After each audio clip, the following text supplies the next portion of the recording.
डिसेंबर आणि जानेवारी महिन्याचे एकत्र पैसे मिळतील। लाडक्या बहिणींना संक्रांत सणाच्या पार्श्वभूमीवर आता 1500 रुपये बँक खात्यात जमा होण्यास सुरुवात झाली। साधारणपणे आम्ही जवळपास 2.25 कोटी ते 2.5 कोटी महिलांना या योजनेअंतर्गत आम्ही लाभ देत आहोत आणि त्यानुसार 2 दिवसापूर्वीपासूनच याची प्रोसिजर चालू झाली आणि लाडक्या बहिणींच्या खात्यामध्ये रक्कम जमा व्हायलाही कालपासून सुरुवात झालेली आहे। त्याच्यामुळे ही योजना अशाच पद्धतीनं राज्याचे मुख्यमंत्री देवेंद्र फडणवीस साहेब, उपमुख्यमंत्री एकनाथजी शिंदे साहेब आणि उपमुख्यमंत्री अजितदादा यांच्या नेतृत्वाखाली आम्ही चालू ठेवणार आहोत। जो काही डेटा म्हणजे प्रत्येक योजना ही स्क्रुटिनीमधून जातच असते, ती लाडकी बहीण योजना असो, संजय गांधी निराधार योजना असो, नमो शेतकरी असो का आणखीन कुठली योजना असो, ही प्रत्येक योजना ही साधारणपणे दरवर्षी ही त्यांची एक साधारणपणे प्रक्रियाच आहे की त्या स्क्रुटिनीमधनं ती जात असते।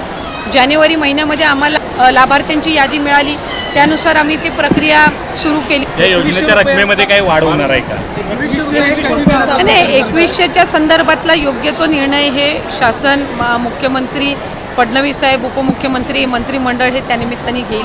पण मला आपल्या माध्यमातून सगळ्या लाभार्थ्यांना सांगायचं आहे की ही योजना अशाच पद्धतीनं आम्ही पुढेही चालू ठेवणार आहोत आणि कुठेही या योजनेमध्ये खंड हा पडणार नाही आहे, कुठेही ही बंद होणार नाही।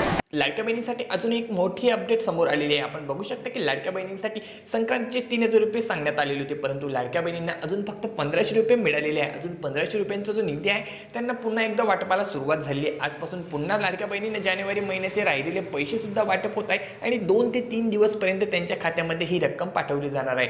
डिसेंबर महिन्याचा हप्ता आता लाडक्या बहिणींना जमा झाला, परंतु जानेवारी याचा अजूनपर्यंत जमा झाला नव्हता, तो सुद्धा आता जमा होण्याची प्रक्रिया सुरू झालेली आहे।